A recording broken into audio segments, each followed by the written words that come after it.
हा देश हरामखोर लोकांचा आणि चोरांचा आहे. इथे प्रत्येक माणूस चोर आहे. मी जबाबदारी सांगतो, इथे प्रत्येक माणूस चोर आहे, फक्त त्याची किंमत वेगवेगळी आहे.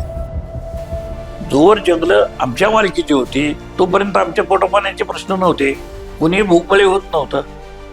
साहेब म्हणलं आम्ही गाढवं घेऊन येतो, ते मेंढरं घेऊन येतात, ते लाखाची दौलत घेऊन येतात, आम्ही भिकाची डोहाळे घेऊन येतो. बेघर कुणाला म्हणायचं त्याची व्याख्या केली आहे सरकारनं. कोण बेघर? जो माणूस एका गावामध्ये 3 वर्षापेक्षा जास्त काळ राहतो आणि ज्याला घर नाही, तो बेघर. तुम्ही येणार 3 दिवस राहणार, पुढच्या गावी निघून जाणार. नाही या गावात नोंद आहे ना त्या गावात नोंद आहे, तुमची जर कुठे नोंदच नाही तर तुम्हाला घर द्यायचं कसं? उपरा वाचल्यावरतीच कळलं की आपण यांच्याकडे लक्षच दिलं नाही, कारण ही माणसं सिस्टीमच्या बाहेर आहेत, सिस्टीममध्ये येत नाहीत, व्यवस्थित येत नाहीत. त्यामुळे ह्याचे प्रश्न कोण मांडणार? आम्ही सगळे परकीय भाषांमध्ये ट्रान्सलेट होऊन आम्ही जगभर गेलो. मराठीतले एक 10 लेखकाची नावं सांगता का मला, इन्क्लुडिंग पु ल देशपांडे? सांगता मला कोणाची नावं की ज्यांची पुस्तकं जगभर गेलेली आहेत? No but can. 40-45 वर्षाचा अनुभव मला असं सांगतो की शरदराव जातीवादी नाहीत, होऊ पण शकत नाहीत. पण मी सांगितले की यशवंतराव, त्यानंतर शरदराव, त्यानंतर एक मोठं शून्य. पाटील पाटील घेऊन आला पाटील की ही पाटील की. नमस्कार, मी शैलेंद्र पाटील. बेकीज बेकरी प्रेझेंट पाटील की या पॉडकास्टमध्ये आपल्या सगळ्यांचं सहर्ष स्वागत आहे. मराठी साहित्य आणि समाजकारणामध्ये काही व्यक्तिमत्व अशी आहेत ज्यांनी प्रस्थापित व्यवस्थेत छाताडावर उभे राहून प्रश्न विचारले. ज्यांच्या लेखणीतून निघणारा एक ना एक शब्द हे केवळ साहित्य नव्हतं, तर ते होतं वेशी बाहेरच्या जगण्याचं जळजळीत वास्तव. ज्यांनी स्वतःच्या जगण्याला चळवळ बनवलं आणि भटक्या विमुक्तांच्या वेदनेला महाराष्ट्राच्या मुख्य प्रवाहात आणलं. ज्येष्ठ विचारवंत, लेखक, साहित्यिक आणि चळवळीतील ज्येष्ठ नेते उपराकार लक्ष्मण माने आज आपल्या सोबत आहेत. मराठी साहित्य चळवळीतील चढ उतार, शरद पवार साहेबांसोबतचे त्यांचे ऋणानुबंध, या सगळ्या गोष्टींचा ओहापोह आज आपण त्यांच्यासोबतच्या चर्चेत करणार आहे. माने साहेब, तुमचं पाटील की या पॉडकास्टमध्ये सहर्ष स्वागत आहे. नमस्कार. नमस्ते. उपरा हे आत्मचरित्र नव्हतं, ती एक वेदना होती. त्या ज्या वेदनेतून तुम्ही ते आत्मचरित्र लिहिलं, जी वेदना तुम्ही समाजापुढे मांडली, जे प्रश्न त्यातून तुम्ही समाजापुढे आणले, आजच्या काळामध्ये ती वेदना, ते प्रश्न भटक्या विमुक्तांचे, तर ते अजून आहेत तसेच प्रश्न का त्याचं स्वरूप बदललं? जेव्हा मी उपरा लिहिला तेव्हा लोकांना, फार क्वचित लोकांना भटके विमुक्त माहीत असतील, पण आम लोकांना भटके विमुक्त काय भानगड आहे असं पुढारी विचारायचे. म्हणजे ज्यांनी प्रश्न सोडवायला पाहिजे त्यांना पण हे माहीत नव्हते काय आहे. तर उपरामुळे एवढं झालं की काय आहे हे अगदी चव्हाण साहेबांपासून सगळ्यांना, उपरा SM जोशींपर्यंत, उपरा वाचल्यावरतीच कळलं की आपण यांच्याकडे लक्षच दिलं नाही, कारण ही माणसं सिस्टीमच्या बाहेर आहेत, सिस्टीममध्ये येत नाहीत, व्यवस्थित येत नाहीत. त्यामुळे ह्याचे प्रश्न कोण मांडणार? कोण आपल्याला कसं सांगणार? रस्त्याच्या कडेला भांडत असतात किंवा रस्त्याला कडे उतरलेले असतात, गाढवाचे तांडे तर बघत आलोच आपण, पण हे काय आहे, हे असं का फिरतायत, या संबंधी आपण कधी विचारच केला नाही. उपरानंतर हे त्यांच्या लक्षात आलं की अरे बापरे, हे एक वेगळं जग आहे. आणि मग त्याच्यासाठी मी आयुष्यभर काम करीत राहिलो. राज्यकर्ते चव्हाण साहेबांच्या नंतर हे संवेदनहीन होऊन गेले. यशवंतरावांच्या पिढीला किंवा जोशींच्या पिढीला ज्या संवेदना होत्या त्या संवेदना पुढच्या राजकारणामध्ये आपण हरवलेल्या आहेत. त्याचा परिणाम असा आहे की या सगळ्याच वंचित समाजाकडे किंवा उपेक्षित समाजाकडे बघण्याचा दृष्टिकोन हा राज्यकर्त्यांचा बदलत गेला. म्हणजे ते बघतच नव्हते आधी, नंतर ते संवेदनीय नसल्यामुळे त्यांना फार फरक पण पडत नाही. त्याला आम्ही सांगत होतो की अरे आम्ही ट्राईब आहोत, आम्ही ट्रायबल लोक आहोत, तुमच्या सिस्टीम मधले लोक नाही आहोत, आम्ही तुमच्या गावगाड्यातले लोक नाही, आम्ही गावातले लोक नाही आहे, आम्ही गावाच्या बाहेरचे लोक आहे. आणि आम्ही 1960 पूर्वी आम्ही शेड्यूल ट्राईबच्या लिस्टमध्ये आहोत.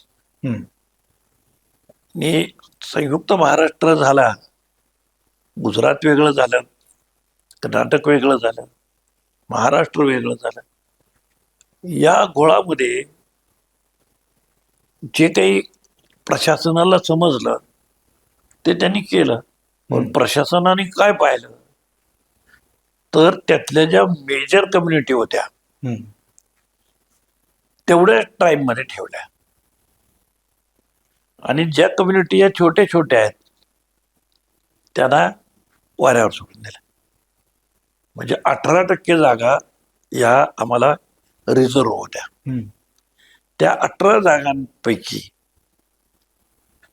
त्यांनी 4% आम्हाला दिल्या या छोट्या छोट्या जातींना आणि 7% जागा या ट्राईबला दिल्या. त्यांना कॉन्स्टिट्यूशनचं प्रोटेक्शन दिलं नाही, या 4ना प्रोटेक्शन दिलं नाही. अशी ही 11% जागांची वाटणी झाली. उरलेल्या जागा कुठे गेल्या हा प्रश्न विचारायला कुणीच नव्हता.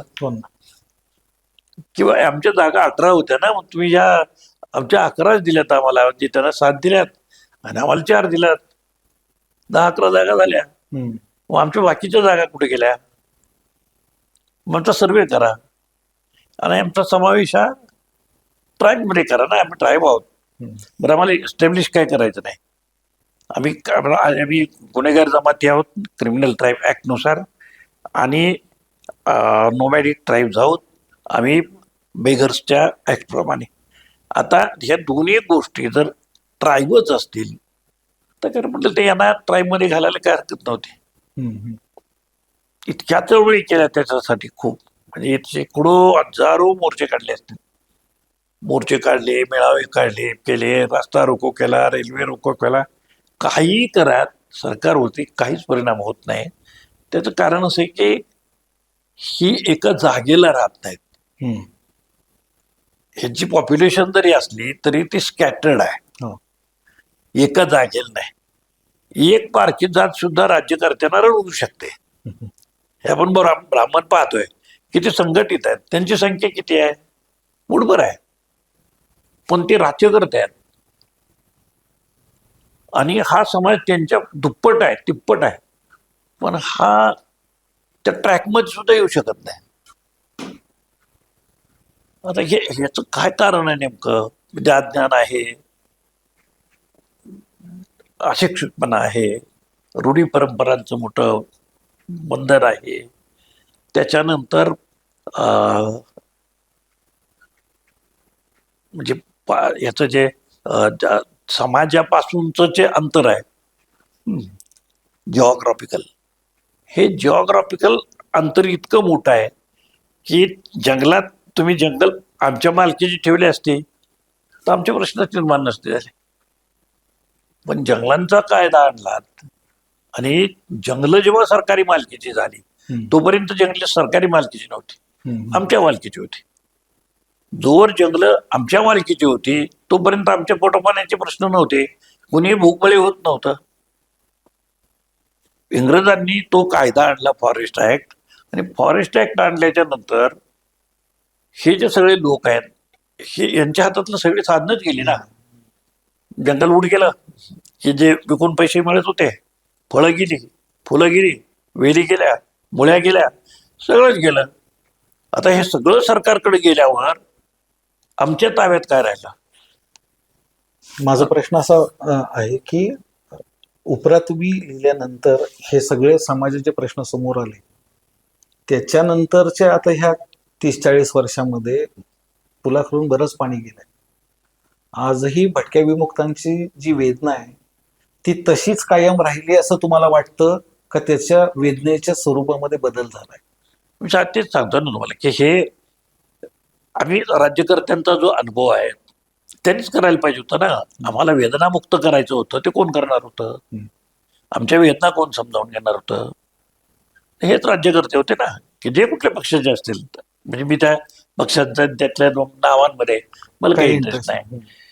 आता राज्यकर्ते तेच ह्यात उच्चवर्णीय अभिजात वर्गातलेच राज्यकर्ते आहेत ना. मराठे जरी मुख्यमंत्री असले तरी सत्ता मराठी नव्हते चालवत.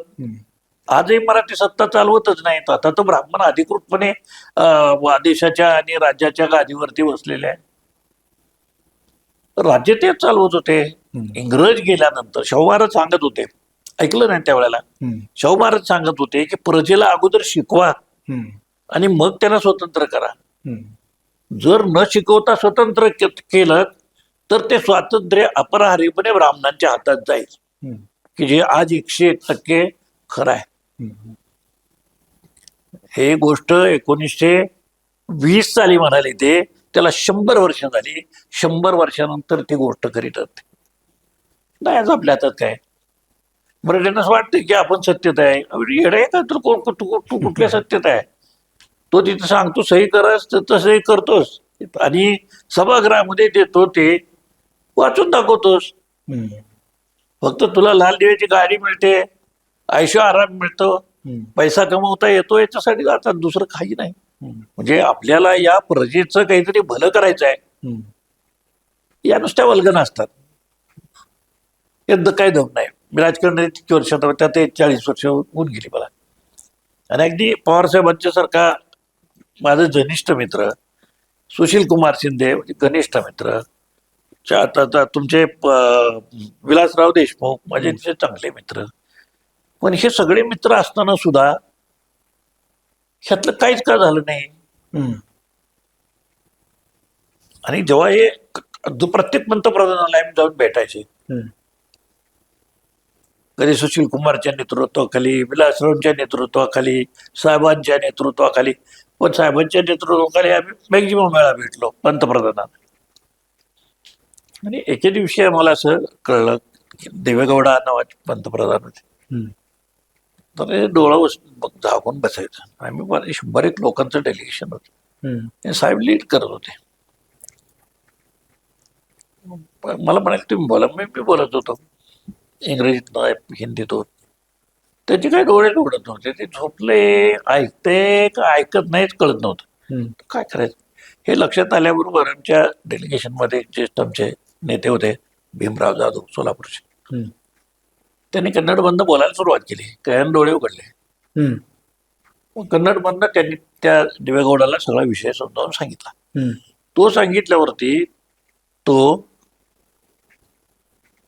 शरद असं म्हणाला की शरद जी इनको मेरे पास क्यों लाए हो, ये तो आप ही कर सकते हैं ना, ये स्टेट का पावर है, आप भी कर सकते हैं. मैंने किया है, मैं चीफ मिनिस्टर था और मैंने कर्नाटक में किया है. अभी उधर वही समाज है वो शेड्यूल कास्ट में है, तो आप ही करिए ना, हे आपका काम आहे. त्या दिवशी आमची ट्यूब पेटली की हे दिल्लीचं प्रकरण नाही, हे राज्यात सोडवू शकतं. पण राज्यकर्त्यांना चिंता आहे ती सत्तेची आहे. आम्ही घरांसाठी मागणी करत होतो. आता या बेघरांसाठी घरांमध्ये आम्हाला घर द्या, याच्यासाठी आम्ही मोर्चे काढले. एकदा मला रत्नाकर गायकवाड कलेक्टर होते सोलापूरला. त्यांच्या पुढे आम्ही मोठे निदर्शनं वगैरे केले. तर त्याने मला बोलवून घेतलं. ते मला म्हणाले, एवढा तुम्हाला असं वाटतं का की तुम्हाला घर देऊ नये असं मला वाटेल? म्हणलं नाही, तुम्हाला नक्की आम्हाला घर द्यायचं वाटेल. सरकारचा कायदा आहे असं म्हणाले की बेघर कुणाला म्हणायचं त्याची व्याख्या केली आहे सरकारनं. कोण बेघर? जो माणूस एका गावामध्ये 3 वर्षापेक्षा जास्त काळ राहतो आणि ज्याला घर नाही, तो बेघर. आता म्हणले बसता या की तुम्ही येणार, 3 दिवस राहणार, पुढच्या गावी निघून जाणार. नाही या गावात नोंद आहे ना त्या गावात नोंद आहे. तुमची जर कुठे नोंदच नाही तर तुम्हाला घर द्यायचं कसं? याचा अर्थ काय झाला की ज्याला काय नाही त्याला काय नाही काहीच इकडचं ट्रॅक मध्ये तुम्ही नियमच असा बनवला की ज्याला काय नाही त्याला काहीच ट्रॅक मध्ये येणारच नाही. म्हणजे घराचा विषय मिटला. आश्रमशाळा ज्या चालतात ते इतक्या वाईट पद्धतीनं चालत होत्या, आजही चालतात. तर त्याच्यासाठी स्वतंत्र बजेट नाही. म्हणजे या भटक्या मुक्तांच्यासाठी जसं बेघरांसाठी लिस्टमध्ये घर नाही, तशीच परिस्थिती अर्थव्यवस्थेत आहे. बजेटमध्ये यांचं बजेट हेड कुठे आहे? यांना समाज कल्याणमध्ये जोडतात किंवा काहीतरी कशात तरी जोडतात, त्यातले थोडे पैसे काढून ह्यांना टाकतात आणि काहीच जमलं नाही. एकदा मी आणि सुप्रियाताई आम्ही जयंत पाटलांच्याकडे गेलो आणि यांच्या अनुदान सगळं अडकलेली आहेत. तर जयंतरावनी सेक्रेटरीला बोलवून घेतलं, फायनान्स मिनिस्टर, आणि ते म्हणाले सुप्रियाताई आणि लक्ष्मण माझ्याकडे आले आणि तुम्ही या. तिथे सेक्रेटरी आली. ते म्हणाले या पोरांना जेवायला पैसे देणार आणि पैसे का देत नाही? तर सेक्रेटरी शांतपणे असं म्हणाला, साहेब यांना द्यायला माझ्याकडे पैसे नाहीत.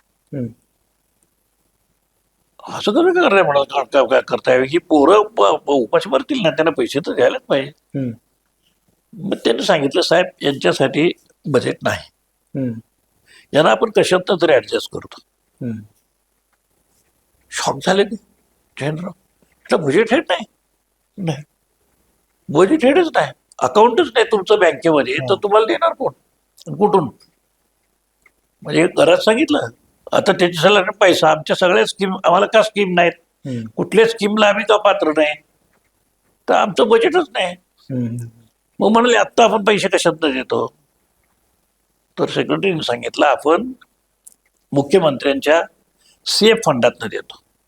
सगळ्या आश्रमशाळांना मिळणारा जो निधी आहे तो मुख्यमंत्र्यांच्या सीएफ फंडातनं दिला जातो. म्हणजे धरण फुटलं, काहीतरी झालं, इमर्जन्सी फंड जो आहे त्या फंडातनं देतो. शॉक झाले ते आणि आम्हाला दोघांना म्हणाले, सॉरी म्हणाले, मी नाही काय करू शकत, पण करतो, काहीतरी मला ऍडजस्ट करायला लागेल. तर आता हे जे हे सांगतायत ह्याच्याप्रमाणे तर काही देता येत नाहीत. विधिमंडळात ते मी होतो, हे सगळं मांडलेलं आहे विधिमंडळात, काही करत नाहीत, हो म्हणतात, सोडून देतात. पण मी राज्यकर्त्यांनी सांगत ट्राईब आहे आणि आम्हाला फक्त काय पाहिजे, तर आम्हाला कॉन्स्टिट्यूशनचं प्रोटेक्शन फक्त दिलं ना की त्याला आम्हाला फक्त ट्राईब म्हणा, त्या ट्राईब मधलं काढून आम्हाला काही देऊ नका, त्यांचं 7% त्यांच्याकडे राहू द्या. साहेबांनी पुढे धनगर जेव्हा आमच्या त्या लिस्टमध्ये घातले, खूप विरोध केला. मी एकट्यानं, मी एकटाच होतो, कोण ऐकणार एक माणसाचं? मी त्यांना सांगत होतो, साहेब धनगर वेगळे, आम्ही वेगळे. तर रामदास आठवले मंत्री होते, ते म्हणाले ते मेंढरे घेऊन येतात. साहेब म्हणलं आम्ही गाढवं घेऊन येतो, ते मेंढरं घेऊन येतात, ते लाखाची दौलत घेऊन येतात, आम्ही भिकाची डोहाळे घेऊन येतो. कशी लिस्ट तयार करता? मग गोई फार संतापले, उभे राहिले. त्यांनी सांगितलं, मिस्टर मिनिस्टर, जर असं असेल की मेंढरं घेऊन फिरण्या हे क्वालिफिकेशन असेल लिस्टमध्ये घालण्याचं, आत्ता फोन करतो म्हणाली घरी आणि 1000 मेंढरे घेतो, घालता मला त्यात? काय बोलताय म्हणाले, तुम्हाला काय आपण काय करतोय ते कळत नाही, मी ड्रॉप तर करून देतो म्हणाले. हे असलं काय पण नका सांगू सभागृहाला. पण काय नाही, पुढं मग त्याचं अबकडं करून घेतलं फक्त मी, आणि त्याच्यात आमच्यावर खूप अन्याय झाला. म्हणजे आमचं जे काही रिझर्व्ह त्यावेळेला अशी पॉलिसी होती की ज्याचा रिझर्व्ह कोटा राहील तो त्याच्याकडे बॅकलॉग म्हणून ठेवायचा, अशी पद्धती होती. हे साहेबांनी केलं, आमचा बॅकलॉग आम्हाला ठेवला, धनगरांना दिले वेगळा आकाश दाखवून, हे सगळं केलं. आता हे सगळं केल्याच्या नंतर धनगर घातल्यावरती आमचं सरकार पडलं आणि मुंडे आणि डागे हे दोघे जण मंत्री झाले. त्या दोघांनी उपमुख्यमंत्री ह्याचा मंत्री ग्रामीण विकासचा, दोघांनी मिळून त्या मधल्या ज्या भिंती केल्या होत्या, कोणी कोणाचं घ्यायचं नाही, ते पाडून टाकल्या जिहादमधल्या. त्याच्यामुळे विषय संपला. मिळाला नाही की ब घ्या, ब मिळालं नाही क घ्या, ग मिळालं नाही ड घ्या. आता आणि ब जे मूळचे भटके मुक्त आहेत त्यांचं एज्युकेशन 0%, आणि हे सगळे शिकलेले लोक, त्या आमचा होता तो सगळा बॅकलॉग यांनी घालला. आता याचा परिणाम काय आहे लक्षात घ्या. आधी दुर्लक्षित आहेत. सरकारी पातळीवरती त्यांना न्याय मिळू शकत नाही. आम्ही त्यांना हेही सांगितलं की तुम्ही आम्हाला आमचे नातेवाईक जे आहेत, आता माझे विदर्भातले जे नातेवाईक काका आहेत माझे विदर्भात, तर ते तिथे शेड्यूल कास्ट आहेत. विदर्भातल्या 8 जिल्ह्यामध्ये माझी कम्युनिटी ही शेड्यूल कास्ट. उरलेल्या महाराष्ट्रामध्ये आम्ही गुन्हेगार जमाती. कसं काय करायचं म्हणजे हे ते विजयंती आहे आणि तिकडं शेड्यूल कास्ट आहे. मुलगी तिकडं नांदायला गेली तर तिकडं मुलं झाली तर ते शेड्यूल कास्ट असणार. आमच्याकडची मुलगी तिकडं डिलिव्हरीला गेली ते शेड्यूल कास्ट असणार. मग तिकडची मुलगी इकडं आली तर ते पोरग विजयंती होणार विदिन द स्टेट. फक्त एरिया रिस्ट्रिक्शन उठवा, ते सुद्धा उठवलं नाही. असं देवेगौडाच्या नंतर माझं असं लक्षात आलं की हे राजकारण आहे. जर आपल्याला 5.5% जागा द्यायच्या ठरल्या तर साधारणपणे एक 15-20 आमदार, 2 मंत्री आणि 2 खासदार एवढी सत्ता शेअर करावी लागेल. जशी आदिवासींना करावी लागते तशी यांना करावी लागेल. आणि सत्ता शेअर करण्याची तयारी नाही म्हणून यांचा इन्क्लुजन शेड्यूल ट्राईब मध्ये होत नाही.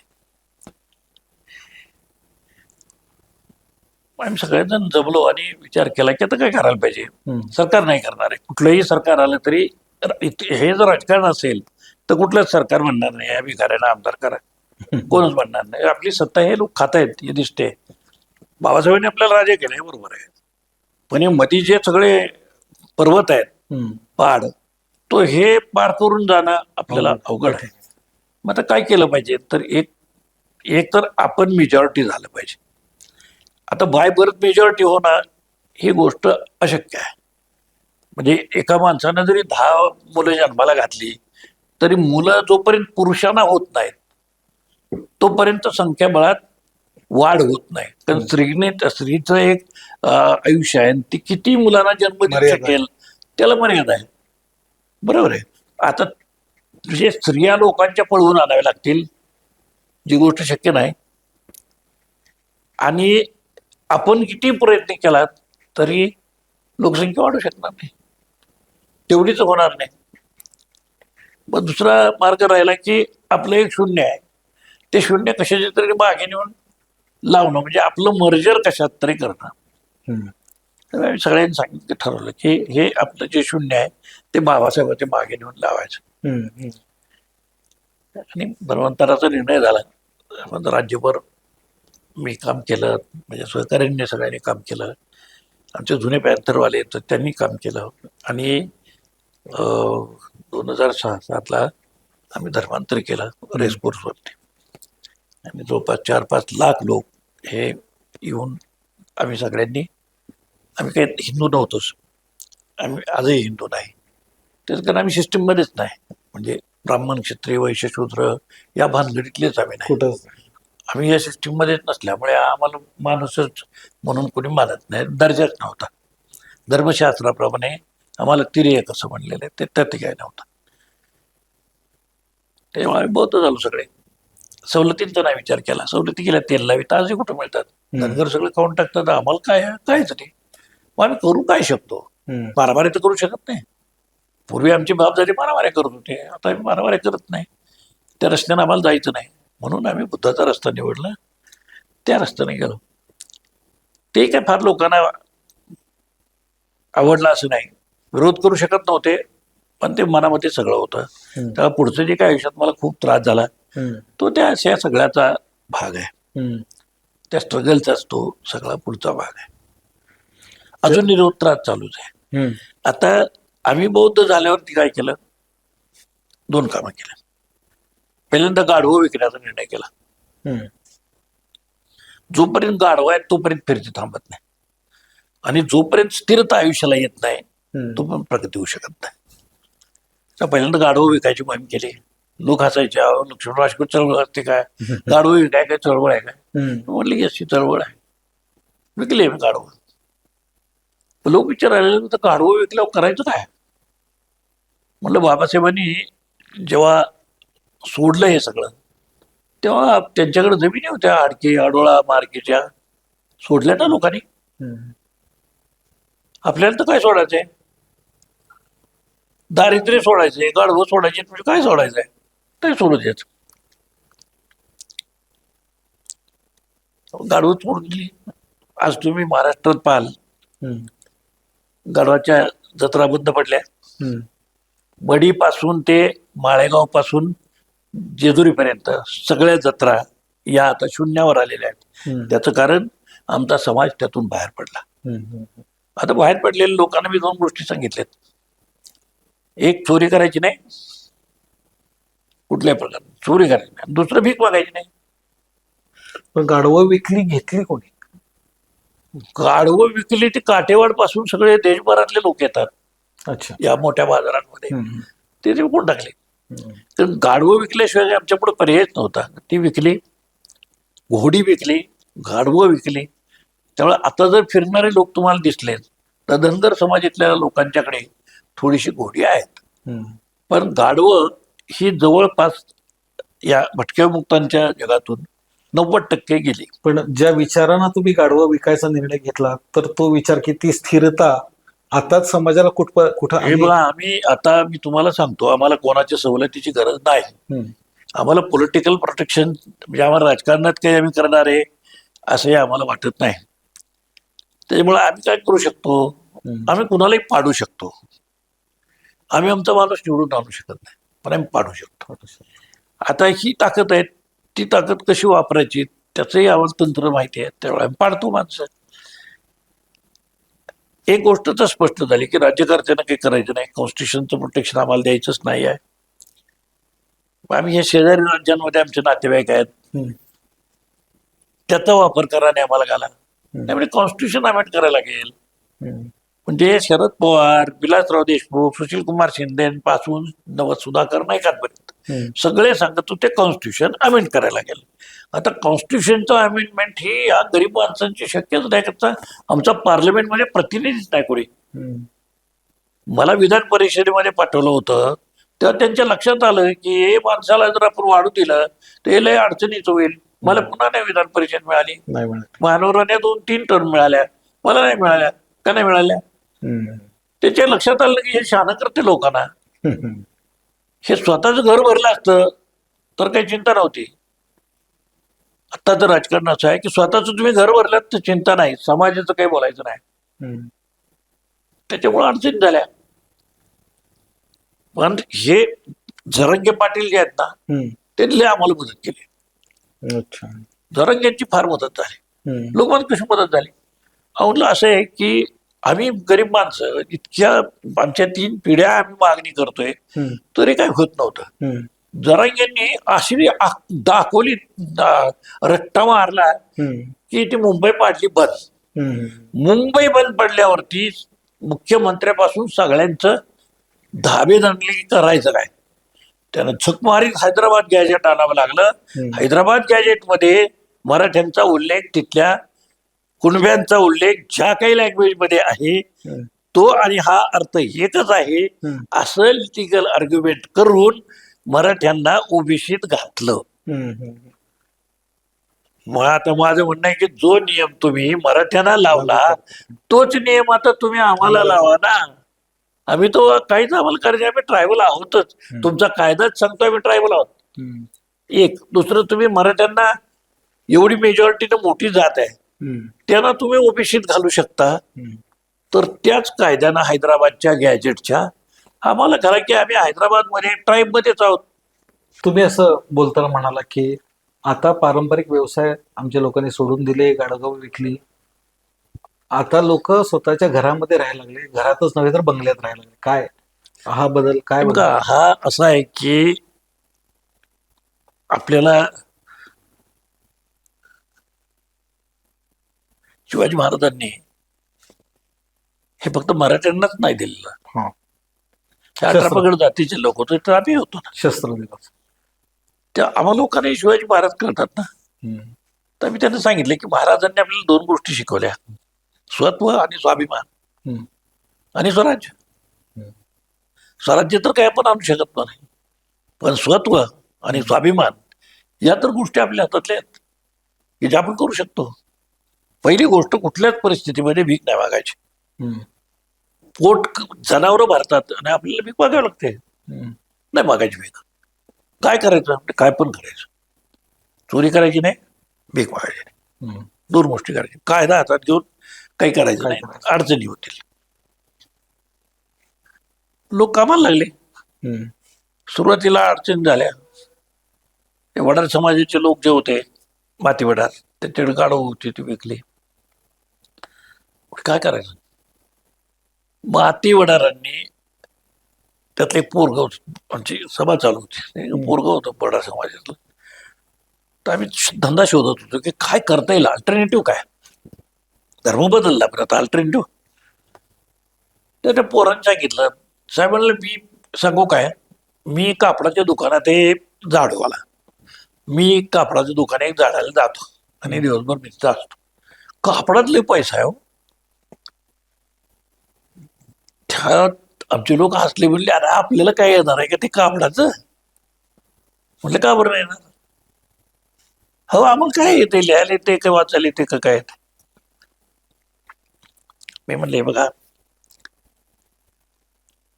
किती गाडवं टाकलीत हम्म. हे कसं काय कळतंय तुम्हाला. हम्म. ते काय म्हणलं फऱ्यावर कळते, होय की नाही. हम्म. एक फरा असतो, त्याच्यामध्ये नेऊन माल टाकला की हा एक फरा झाला, हम्म. हे मोजताय की नाही.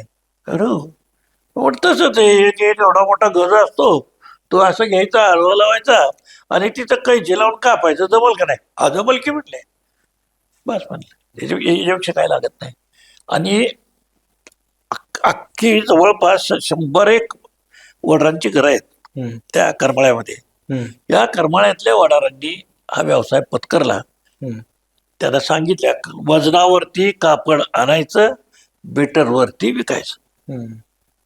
आत्ता करमाळ्यामध्ये वडार समाजाच्या लोकांची सोन्याची दुकान आहेत. बर.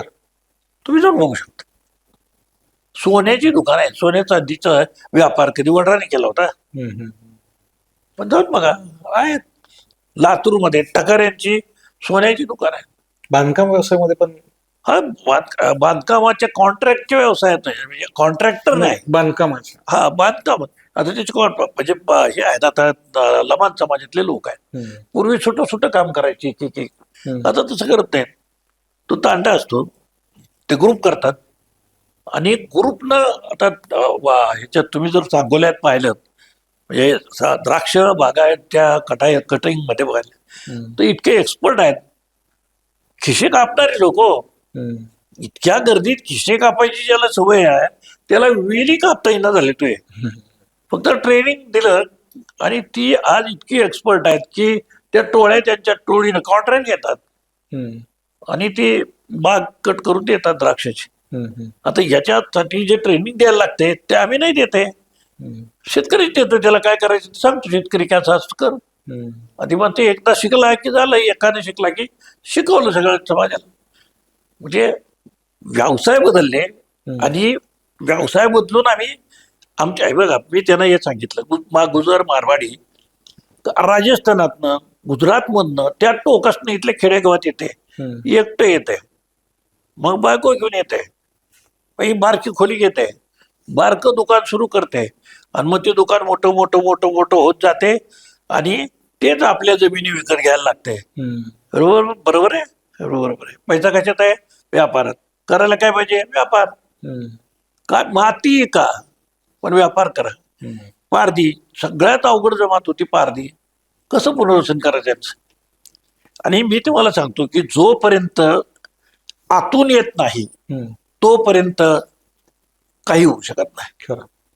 ती आतून वेदना जी आहे, तिचं मी वेदनेचं शमन करू शकतो, हम्म.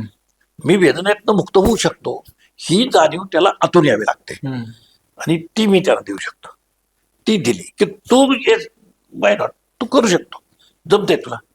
का आपण इथे साताऱ्यात येऊन रस्त्यावरती बसत होते आणि ते कापडाचं लागलेलं असायचं सगळं. सगळे कलेक्टरकडे व्यापारी गेले पळत, ते म्हणले हे म्हणले हे जर उठवा साहेब, हे नाही उठवलं तर लावते म्हणले लक्ष्मण माने त्यांचे पुढारी आहेत, ते तसं उठवून कसं देतील. मग कलेक्टर मला बोलवून घेतला. कलेक्टर म्हणाले अहो हे काय हे व्यापाऱ्यांचे शिष्टमंडळ यायला लागले. म्हटलं का? अहो तुमचे लोक 25 रुपयाला पॅन्ट पीस विकतायत, जो पॅन्ट पीस तिथे दुकानदार 100 रुपयाला विकतोय, आता त्याचं बंद नाही पडणार तर काय होईल? आता म्हटलं साहेब व्यापार करायचं सगळ्याला परवानगी आहे.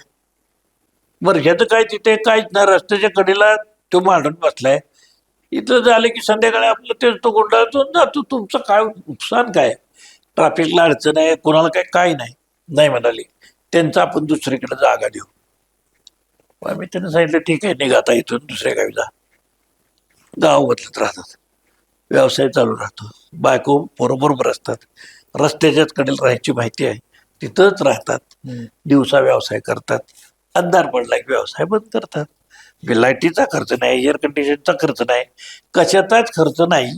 त्याच्यामुळे त्याला 25 रुपयाला पीस विकायला परवडतोय. त्यानं माझं नाव आणलाय, मारवाडी पण माझं नाव आणते, पण ते 75 रुपये मिळवते, त्यात ते 25 रुपये तिथे एस्टॅब्लिशमेंटला जात असणार, 50% त्याला नफा होतो. याला किती नफा होतो? तर याला 75% होतो. पण असं आहे की ते करायला लागल्यावर कळलं ना त्याला की ह्याच्यात पैसे आहेत. जोपर्यंत ते कळत नव्हतं की पैसे आहेत तोपर्यंत कळत नव्हतं. हे तुम्हाला पारदेचं सांगत होतं. सगळ्यात अवघड कम्युनिटी पारदे होती. त्यांचा आपल्या गुणावर विश्वास नसतो, म्हणजे माझे सण ते कोणावर विश्वास ठेवत नाहीत, तेव्हा खरं कधी बोलत नाही, म्हणजे आधी बोलतच नाहीत. पण एक पहिली जनरेशन होती, तिच्यानंतर दुसऱ्या जनरेशन मध्ये जेव्हा पोरं यायला लागली संघटनेत, तेव्हा त्यांच्यामध्ये बदल दिसायला लागला की ते कंटाळली होती या सगळ्याला, पोलीस कोर्ट आणि त्या सगळ्याला. धर्मांतरही मोठ्या प्रमाणात त्यांनी केलं. आता ह्यांना काय द्यायचं? तुम्हाला काय जमेल? साहेब म्हणलं आम्हाला काहीच जमणार नाही, चोऱ्या करायचं दुसरं काय नाही, मारामाऱ्या करायचं बी चोऱ्या करायचं. म्हणलं आपल्याला नाही ते करायचं, बाहेर पडायचं त्यातून. काय करता येईल? म्हटलं तुम्हाला एका जागेला बसून ते करता येईल का?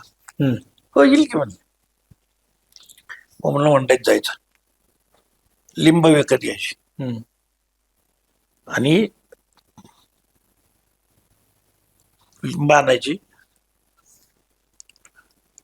सुईने दोरा त्यानं ती लिंब लावायची, वर 1-2 मिरच्या लावायच्या, खाली असला मिळाला तर पैसे असतील तर बिबा लावायचा, नसला तर सोडून यायचा विषय आणि ती विकायचं. सगळं प्रोडक्शन कॉस्ट किती होईल? 5 रुपये 10 रुपये. लिंबू काय आपल्याला सरळ लागणार नाही. गाडीवाला घेतो ते, गरीब माणूस नाही, ते 100 रुपये गाडीवाला देतो, 100 रुपये किलमिश मला. काय केलं? म्हणजे काय करायचं नाही. हा देश हरामखोर लोकांचा आणि चोरांचा आहे. इथे प्रत्येक माणूस चोर आहे, मी जबाबदारीने सांगतो. इथे प्रत्येक माणूस चोर आहे, फक्त त्याची किंमत वेगवेगळी आहे. चोरी करायची पद्धत वेगळी, हा म्हणजे किंमत वेगळी आहे. अदरवाईज मिलिटरीतले लोक आपलं रेकॉर्ड, अतिशय देशाच्या साठी महत्वाचं रेकॉर्ड, हे परदेशी कसं काय देऊ शकतात? हा राष्ट्रद्रोह आहे, त्याला कळत नाही का? तो करतो ना. त्यामुळे हे राष्ट्रपतीचं काय नाही, हे सगळी भावगती आहे, नुसती गर्दी माणसाची, काय नाही. पारदे उभे केले मी.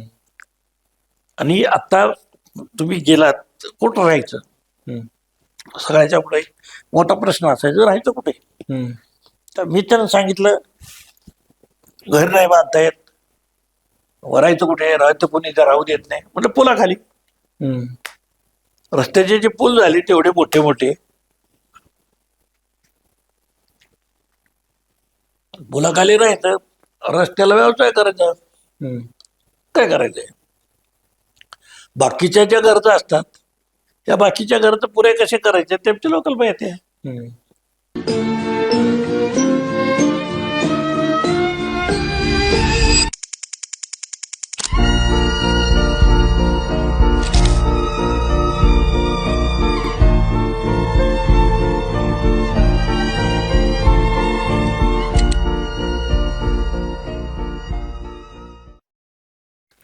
मी जरा तुम्हाला वळवून थोडस उपराकडे येतो. उपरा कादंबरी एवढी मोठी गाजली, प्रस्थापित साहित्यानं उचलून धरली, वाहवा केली, पण अजून पण तिला दलित आणि ग्रामीण कादंबरी म्हणून उपेक्षितच ठेवलं गेलं असं तुम्हाला मराठी साहित्यातून हे बघा, तुम्हाला मी सांगतो, आमचं साहित्य जगभर गेलं.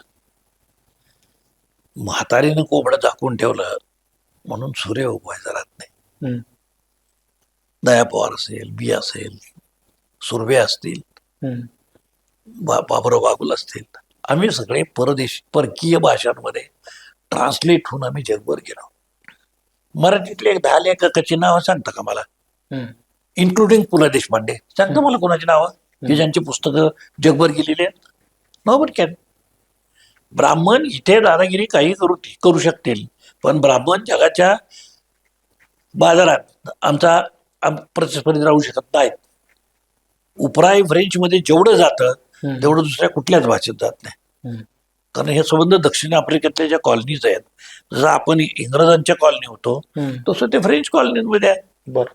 त्या इंग्रजीपेक्षा कितीतरी पटीनं उपरा फ्रेंचमध्ये गेलं. हम्म, मला सगळ्यात चांगली रॉयल्टी फ्रेंचमधनं मिळाली. हम्म, हम्म. तर हे ह्यांनी झाकून ठेवलं हो. यांना असं वाटलं की हे दाबून टाकता येईल, पण कसं शक्य आहे? एकदा तुम्ही जगाच्या बाजारात गेलात, परभाषांमध्ये, आता उपराचं सर्व भाषांमध्ये ट्रान्सलेशन झालंय, हम्म, 13-14 भाषांमध्ये ट्रान्सलेशन झालंय. त्याच्यामुळे संबंध देशभर उपरा गेलाय ना. हम्म, हम्म. त्याच्यामुळे तुम्ही यांनी काहीही केलं, दाबून टाकायचा त्यांचा प्रयत्न आहे का? वाईच ना. हम्म, आम्ही लिहिलंय हीच गोष्ट वाईट आहे. हम्म. हातातनं लिहिलं, मला तर साहित्य अकादमी मिळाली, आणि ती 36व्या वर्षी साहित्य अकादमी मिळाली, अभिषेक होतो. हा. त्याच्यामुळे त्या साहित्य अकादमीचं व्हॅल्युएशन गेलं. हम्म, जेव्हा एखादी मोठी गोष्ट ही शूद्र, अतिशूद्र आणि त्याच्यापेक्षा खालच्या लोकांना मिळते, तेव्हा त्याची किंमत ब्राह्मण काढून घेतात. त्याचं जे मूल्य आहे त्यांनी ठरवलेलं.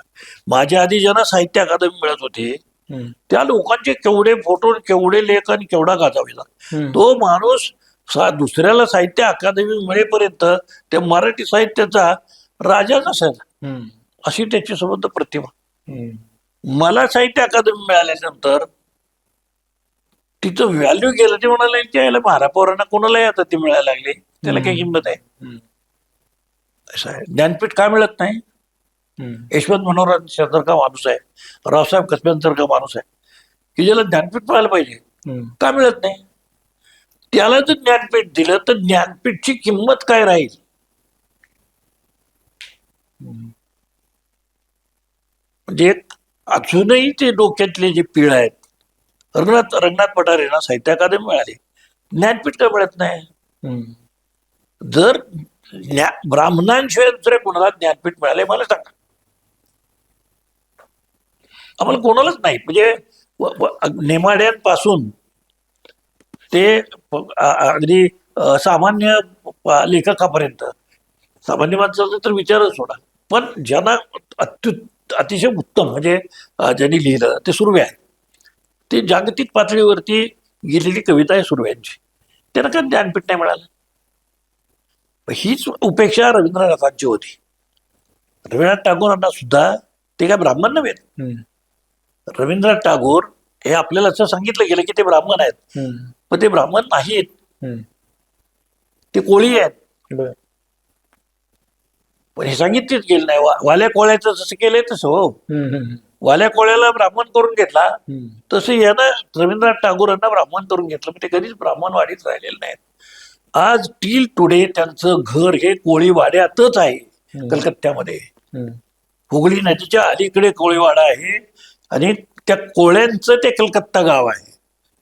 नदीच्या पलीकडे वसलेलं जे मोठं गाव आहे, शहर मोठं, ते वसलेलं आहे, आणि हा कोळीवाडा ओरिजिनल आहे. हीच आमची सगळीकडे परिस्थिती आहे. जेव्हा नोबेल लिहिलं त्यांना, तेव्हा बंगाली साहित्याने रवींद्रनाथांना स्वीकारलेलं आहे. हम्म. तर ही उपेक्षा, ही प्रस्थापित व्यवस्था ही त्या भाषेतल्या लोकांची करतच असते. तुम्हाला साहित्यामध्ये उपरेपण जाणवतं? मी त्यांचा बाप आहे. मी कोणाच्या बापाची तर घाबरत नाही. दुसरं असं आहे की त्यांची मला मान्यताच नको आहे, नको. म्हणून मी त्यांच्या संमेलनाला कुठे जातो का? नाही जाते. मला तुमची गरजच नाही आहे. मी रिव्होल्युशनरी माणूस आहे, मला काय तुमची गरज आहे? तुम्ही मला मोठं म्हणण्यामुळे मोठं होणार आहे? तर तुम्ही जेवढं वाचलंय त्याच्या शतपटीने मी वाचलंय. की तुम्ही काय बोलता? मी शास्त्री भावांना सांगितलं होतं की म्हणलं असल्या मस्तीत नाही राहायचं की तुम्हीच वाचले. आम्ही पण वाचले. आम्हाला आंबेडकरांनी सांगितलं वाचायला. आम्ही नुसतं नाही शिकलो, नुसत्या पदव्या नाही घेतल्या, तर आम्ही ज्ञान मिळवलं. तुमच्यासारखं आम्ही पण व्यासंग केला. तुम्ही असं का समजता? त्यामुळे शास्त्री बुवा फार दबकून बोलत असत दलित साहित्याबद्दल. कारण आम्ही असे लोक नाही आहे, म्हणजे आमच्यापैकी कोणी असू दे. रावसाहेबांनी जो गांधी लिहिलाय आत्ताचा, त्याला गांधी लिहिलाय आत्ता नवीन पुस्तक आहे, तर ते 500-600 पानाचं पुस्तक आहे. काय रेफरन्सेस रावसाहेबांनी वापरलेत. मराठीत तसं पुस्तक नाहीच आहे, हिंदीत नाही, इंग्रजीत नाही. काय नाव आहे त्याचं? गांधीच नाव आहे. असं पुस्तक गांधी आंबेडकर या दोघांना न्याय देणार असं अतिशय अप्रतिम पुस्तक हे रावसाहेब कसब्यांनी लिहिलेलं आहे. त्याच्यासाठी जे संदर्भ आहेत थक्क करणारे संदर्भ आहेत. गांधींवरती प्रसिद्ध असलेल्या 4 ओळीचा लेख सुद्धा त्या माणसाने सोडला नाही जगभरचा. आणि मग गांधी लिहिलं. हाय तुमच्याकडे असं व्यासंगी कोणी देत त्याला ज्ञानपीठ? हे जे ना मोनोपॉली, ही त्यांची मोनोपॉली, कल्चरल मोनोपॉली आहे. आणि आम्ही कितीही ओरडून सांगितलं तर मराठे हे लक्षातच घेत नाहीत की शेवटी सांस्कृतिक वर्चस्व ज्याच्या हातामध्ये असतं ना, तो राज्यकर्ता असतो.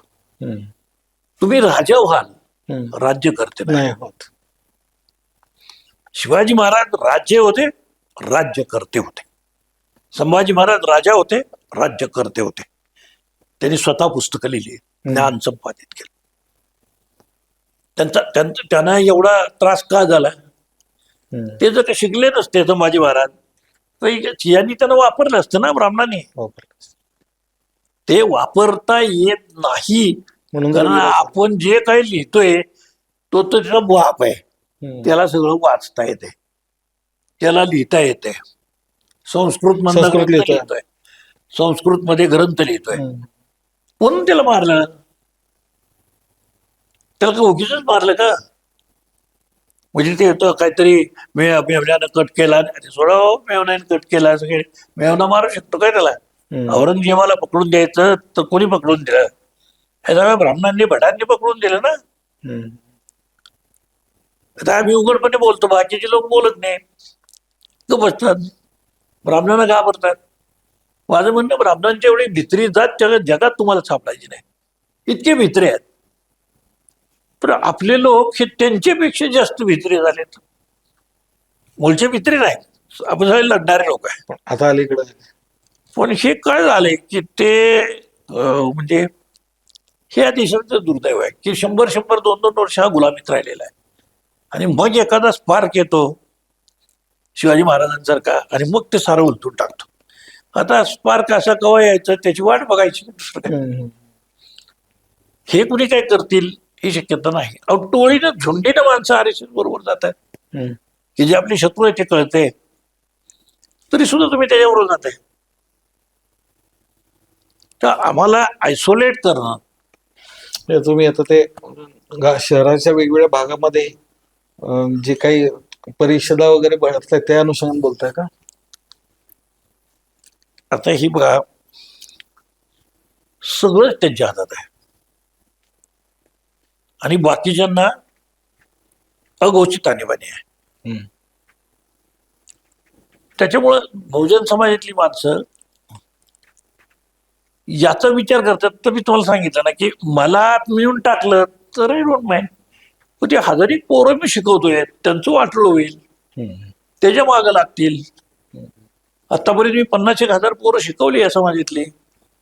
आता जर ते काही कारणाने हे मला टाकण्याचं दुःख नाही, पण हे घरदार आणि काहीच बघत नाहीत, त्या माणसाचा फार पुरता विध्वंस करतात.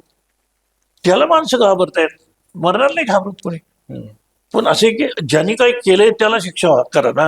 हम्म, ज्याचा काही कशाशी संबंधच नाही, हम्म, तो केवळ माझा नातेवाईक म्हणून तुम्ही त्याला मारलं, बरोबर नाही ना. पण हे इतके नीच आहेत, हे काही करू शकतात. हम्म. जात पंचायतीच्या मनमानी कारभाराविरुद्ध तुम्ही लढा दिलात. आजही महाराष्ट्रामध्ये काही ठिकाणी उघडपणे तर काही ठिकाणी छुप्या पद्धतीनं जात पंचायतीचं कामकाज चालतं. समाज अजूनही ह्यातून बाहेर का पडू शकला नाही असं तुम्हाला वाटतं? जात पंचायत ही त्यांची पर्यायी जीवन पद्धती आहे. हम्म. तर इतर समाजांनी त्यांना जवळ केलं नाही कुणी, हम्म. त्याच्यामुळे त्यांनी स्वतःचे कायदे केले. जेव्हा कळपामध्ये माणूस असतो तेव्हा कळपाचे नियम लागू होतात. कळपाच्या बाहेरच असेल तर त्याला कसले नियम आहेत? हम्म. मग तो स्वतःचे नियम तयार करतो. या जमातीने स्वतःचे नियम तयार केले. हम्म. माझा विरोध त्यातल्या शोषणाला होता, हम्म. पद्धतीला नव्हे. हम्म. ते जी न्यायदानाची पद्धती आहे तिला माझा विरोध नाही, तर तिच्यात जे शोषण होतं, म्हणजे लोभापायी होणारं शोषण जे होतं त्याला आमचा विरोध आहे आणि होता. हम्म. सरकारनं जेव्हा जात पंचायतीचं ते बिल आणलं, अंधश्रद्धा निर्मूलन समितीच्या मित्रांना मी सांगत होतो की ही चुकीची गोष्ट आहे, हम्म. हे करू नका. हम्म. हा सगळा ट्रायबल समाजाच्या अंगावरती येईल. हम्म. त्यांना कायद्यानं मान्यता आहे, त्यांच्या पंचायती चालवण्याचा त्यांना कायद्यानं अधिकार आहे. हम्म. तुम्ही तंटामुक्ती अभियान चालवता म्हणजे काय करता? पंचायतच भरवतात. पंचायतच भरवतात. म्हणजे तुम्ही भरवलीत किती प्रतिष्ठित आणि आम्ही भरवली काय प्रतिष्ठित, असं करतात. तुमच्याही पंचायतीमध्ये न्याय अन्याय होतो, इकडेही न्याय अन्याय होतो. यांच्या अडाणीपणामुळे जास्त अन्याय करत नुकसान होते, जास्त आहे. त्याला आम्ही मर्यादा घालण्यासाठी आम्ही स्वतःहून त्याच्या विरोधी चळवळ केल्या. हम्म. पण पंचायत नको, जात पंचायत नको, तर तुम्ही त्यांची आयडेंटिटी खलास करून राहिले. हम्म. तुम्ही त्यांचा जी आयडेंटिटी होती तर तीच तुम्ही खलास करताय. म्हणजे खरं सांगू का, की आपल्या सगळ्यांना त्यांनी बोनसाय करून ब्राह्मण केलेला आहे. हा जो सगळा ब्राह्मणेतर समाज आहे त्याचं सगळं एज्युकेशन त्यांच्या ताब्यात असल्यामुळे आपली सगळ्याची डोके त्यांनी भादरून पेपरवेटमध्ये घातलेली आहेत हम्म. ब्राह्मण्यवादाच्या. हम्म. त्याच्यामुळे आपण बाहेर जाऊन त्याच्या रिव्होल्युशनरी विचारच करू शकत नाही. हम्म. आपण जे काय करतो ते ब्राह्मणाला हवा असेल तरच करतो. आता असं का करतो, तर आपली विचाराची बैठकच त्यांनी तयार केलेली आहे फ्रॉम द प्रायमरी एज्युकेशन. हम्म. त्याच्यामुळं आपण त्याच्या बाहेर जाऊन असं विचार करणाऱ्या माणसाला एकदम असं आपणच कसं पाहतो की काय बोलते, असं काय असं, अरे असंच असते, हम्म. तू गुलाम आहेस, पण तो गुलाम आहे हेच असं ज्योतिराव सांगत होते. ते खरं होतं ना, पण ते त्यांना एकट्यालाच कळत होतं की हे अविद्येमुळे हे सगळं झालेलं आहे. करतो. हे सगळं अविद्येनं झालं. हे कळत असताना सुद्धा राज्यकर्त्यांनी आमच्या शिक्षणात आणि या सगळ्याचं जर का नीटपणे पाहिलं असतं तर ही परिस्थिती आपल्यावर आली नसती ना. ही का आलेली आहे, तर आपलं डोकं मनवादी आहे, इन्क्लुडिंग मी. हम्म. माझ्यासह सगळ्याचं आपलं डोकं मनवादी आहे. त्यामुळे दर पावलावरती आपण आपल्या डोक्यातला मनो काढून टाकला पाहिजे, हम्म. तो विचार काढून टाकला पाहिजे. हे जेवढ्या गतीनं आपण करू तेवढ्या गतीनं आपण उभे राहू, अदरवाईज आपण त्यांचे गुलाम आहोत. बरं. शरद पवार साहेबांबरोबर तुमचे ऋणानुबंध आहेत. तुम्ही प्रस्थापितांच्या विरुद्ध काम करत असताना सुद्धा काही काळ शरद पवार सत्तेमध्ये होते आणि तुम्ही त्यांच्यावरती काम केलं. अनेकांच्या मते असं आहे की शरद पवार साहेबांनी भटक्या विमुक्तांना मुख्य प्रवाहामध्ये आणलं, पण काहींचा याच्यावर आक्षेप आहे. शरद पवारांनी ही चळवळीला ताकद देत असताना चळवळीतल्या नेत्यांना बोथट केलं, असा एक आक्षेप त्यावरती येतो. तुम्ही काय सांगाल यावरती?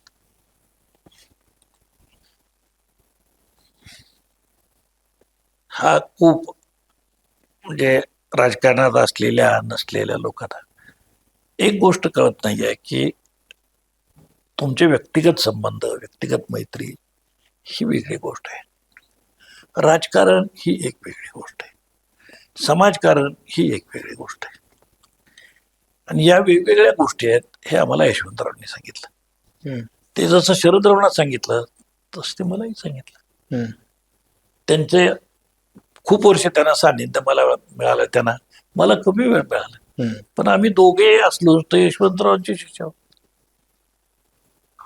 त्याच्यामुळे त्यांचं राजकारण काय आहे ते करतात, मी नाही.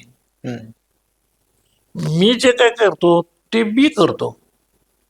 मग त्यांना गरज पडते तेव्हा राजकारणात मी त्यांना मदत करतो, आणि मला जेव्हा गरज पडते तेव्हा ते मला समाजकारणात मदत करतात.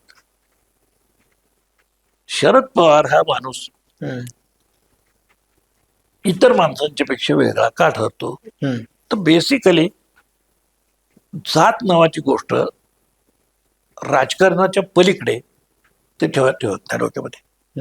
म्हणजे सत्ताच वाटायची असेल, ते तिकीट वाटायची असतील तर त्यासाठी जे काय करायला लागतात ते राजकारण ते करत असतील, पण कोणा माणसाची जात बघून त्याच्याशी व्यवहार करतील ही गोष्ट अशक्य आहे. असं नाही होत. म्हणजे 40-45 वर्षाचा अनुभव मला असं सांगतो की शरदराव जातीवादी नाहीत, होऊ पण शकत नाही. म्हणजे त्यांनी ठरवलं जातीवादी व्हायचंय तरी होऊ शकत नाही. त्याचं कारण घरातले जे संस्कार आहेत लहानपणीचे, हे संस्कार हे सेक्युलर आहेत. त्याच्यामुळं अजित गेला पण ते गेले नाहीत. या वयातही ते आज तिथंच आहेत. ते तिकडे गेले तर काय तर होतीलच की, त्या मुलीला काहीतरी करतील की, पण ते नाही करणार आहे, त्या बाजूला नाही जाणार आहे. त्याचं कारण त्यांचा पिंड हा त्या बाजूचा नाही आहे. ही विचारसरणी वेगळी आहे, ती विचारसरणी वेगळी आहे. त्या अजितला खूप समजून सांगत होते की आपला विचार वेगळा आहे, त्यांचा विचार वेगळा आहे. आपण या विचारातल्या प्रवाहातले लोक आहोत, आपण काँग्रेसच्या विचाराच्या प्रवाहाचे लोक आहोत, पण सेक्युलर विचारातले आहोत. त्या शरदराव सेक्युलर आहेत. आता सत्ता वाटताना आम्हा लोकांवरती जो अन्याय होतोय तो तर त्यांना दिसतच होता ना. आम्हाला जेव्हा मला मदत करायचा त्यांनी निर्णय घेतला तेव्हा साहेबांनीच त्यांना सांगितलं होतं, म्हणजे चव्हाण साहेबांनी सांगितलं होतं, संस्था काढून दिली. पहिले अध्यक्ष चव्हाण साहेब आहेत. संस्थेची घटना चव्हाण साहेबांनी लिहिलेली आहे स्वतःच्या हातानं. मी नव्हतो तयारी करायला, कारण माझा पिंडच नव्हता. मी सांगत होतो साहेब, मी जोडे अडकून मोर्चे काढत हिंडणारा माणूस साहेब, मला कसं जमणार आहे. शाळा चालवायची तर त्याला शिस्त पाहिजे, शाळा चालवायची तर पैसे पाहिजेत. चव्हाण साहेब म्हणाले ते सगळं माझ्यावर सोडा, तुम्ही फक्त तयारी दाखवा, तुम्ही तयार करा, तुम्हीच करायचं. आपला क्रूस आपल्या खांद्यावरती न्यावा लागतो, आपला क्रूस कुणी नेत नाही. शरद पवार साहेबांनी तुम्हाला विधान परिषदेवर संधी दिली, त्यावेळची काही चर्चा किंवा एखादी आठवण तुम्हाला सांगता येईल का? किंवा शरद पवारांनी एक तुमच्या सामाजिक कार्याची दिशा बदलली असं तुम्हाला तेव्हा वाटतं? अशा खूप गोष्टी आहेत, पण एक शरद ठळक पवारांनी जाणवते ते. संकटाच्या काळात सुद्धा तो माणूस सामाजिक भान कसं ठेवतो ते सांगतो. किल्लारीला भूकंप झाला आणि ते किल्लारीला पोहोचले, आणि आम्ही या चिंतेत होतो की आता आपण काय करायचं, आपण काय करू शकतो, आपले लोक तिथे अडचणीत आहे. तर त्यांनी कलेक्टर मार्फत मला निरोप दिला की गाडीत बसा आणि तुम्ही तात्काळ 8-15 दिवसाच्या तयारीने या. तर मी बसलो गाडीमध्ये, गेलो. राहत होतो सोलापुरात, रोज अपडाऊन करत होतो, किल्लारी टू सोलापूर, दोघीच गाडीमध्ये. खूप विचार बोलणं व्हायचं. मला काय काम होतं ते, तो माणूस स्वतः प्रयत्न काढत होता करून. मला काय काम होतं, मला का बोलवलं होतं? मला याच्यासाठी बोलवलं होतं की आता मोठ्या संख्येने लक्ष्मण मानेंच्या समाजातले लोक इथे येणार, आणि हे जी पर्यटक आहेत त्यांच्या गळ्यातलं हातातलं काय असेल ते काढणार. काय भान आहे तेव्हा इथे कोण थांबवू शकेल, या सगळ्याला कोण ओळखेल, तर लक्ष्मण ओळखेल. मला बोलवलं होतं. माझ्या पुढे एवढंच काम होतं, फक्त लक्ष ठेवणे की कुणी या पद्धतीनं कुणाचे दागिने देत नाही, मिळवत नाही. तर मी तातडीनं आमच्या लोकांची मिटिंग घेतली आणि त्यांना सांगितलं की साहेबांचा मेसेज आहे, ही सगळी माणसं गेलेली आहेत, यांच्या अंगावरच्या कशालाही हात लावायचा नाही, मदत करायची आहे. आणि त्यांना हे लक्षात आलं की साला ही माणसं अशी आहेत की स्वतः काही करत नाहीत पण लोकांनाही करू देत नाहीत.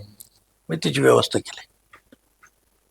मग एकदा मला म्हणाले की लक्ष्मण, आपल्या लोकांचं किती नुकसान झालं असेल, म्हणजे तुमच्या लोकांचं नुकसान किती झालं असेल असं आयुष्यात ते कधी म्हणले नाहीत.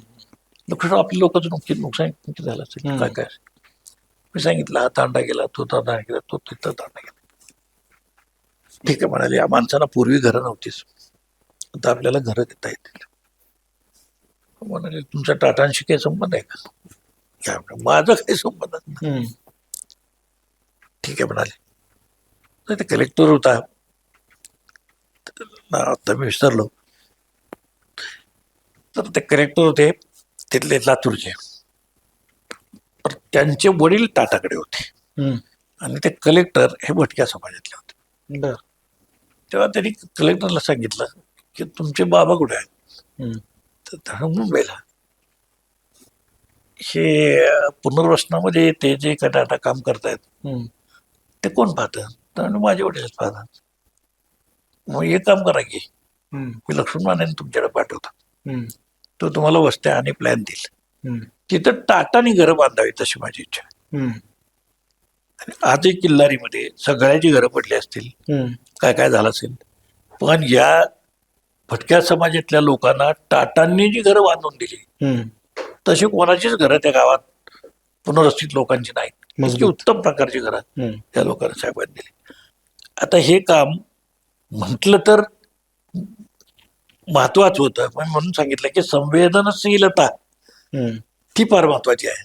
मी काही त्याला मागितली नव्हतं, माझ्या डोक्यात पण नव्हतं.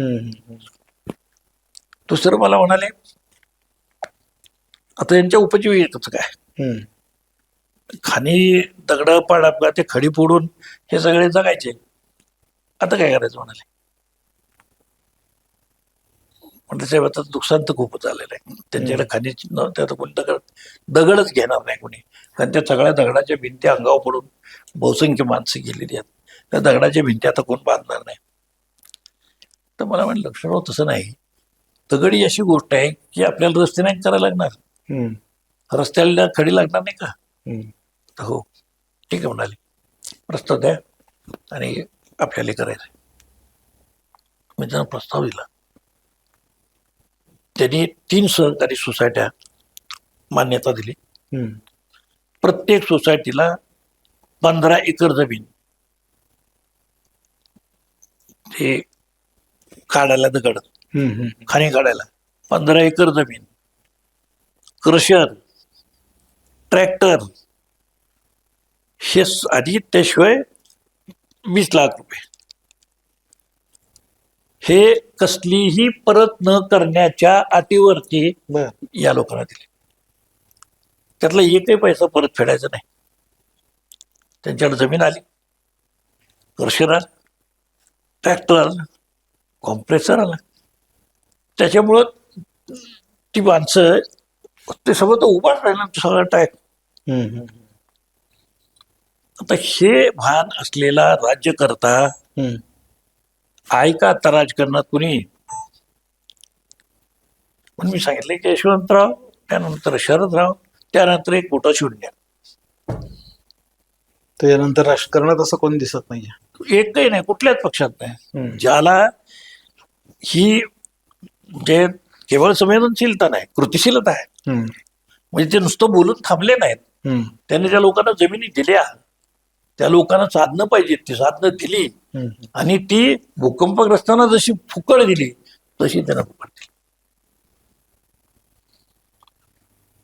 तसे कितीतरी प्रसंग सांगता येतील की तरी, म्हणजे हे जे लोक मला म्हणतात की तुम्ही त्यांच्याबरोबर काय, आता म्हटलं बघा, ह्या प्रश्नाचं उत्तर 40-45, मी म्हातारा झालो, ते पण म्हातारे झाले. आम्ही 40-45 वर्ष, तरी त्याचा आता माझ्या संस्थेचेच अध्यक्ष 45 वर्षाहून जास्त आहेत, हे 50 एक वर्ष आम्ही काढली एकत्र. मला कधीही असा अनुभव आला नाही की त्याने कधी वेडं वाकडं वागवलंय, अजिबात नाही. उलट मराठे अतिशय जातीवादी आहेत.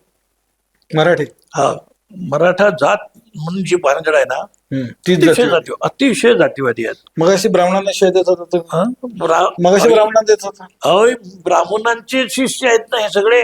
बर. म्हणून मी सांगितलं आपण सारे काय प्रोडक्शन आपलं ब्राह्मणांचंच आहे ना.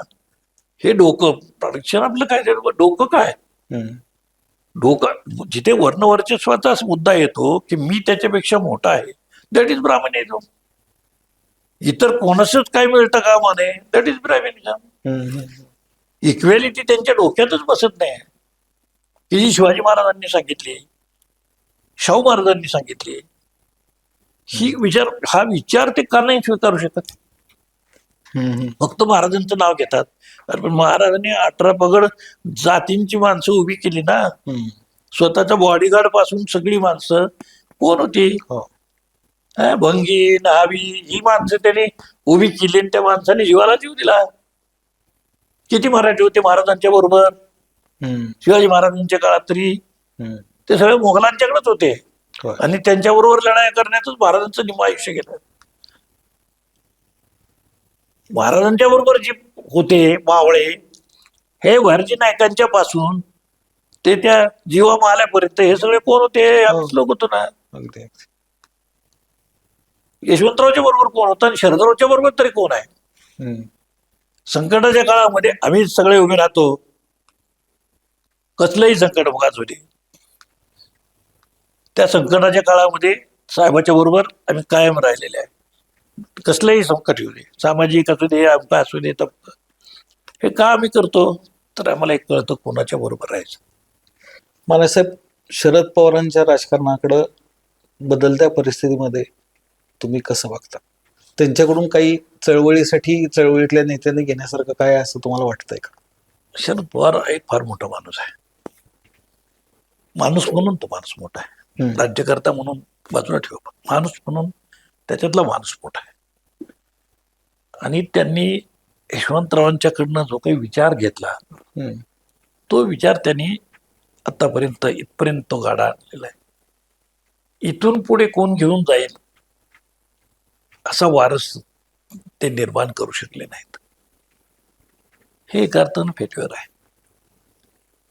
तर एवढ्या मोठ्या संघटनेचं आणि हे यशवंतरावांनी जसा एक पर्याय उभा केला, तसं काही शरदरावांना पर्याय नाही उभा करता आला. म्हणजे पर्याय 100 जण आहेत, पण यशवंतराव शरदराव यांच्या पायाच्या जवळ बसण्याची सुद्धा या बाकीच्यांची गुणाची लायकी नाही.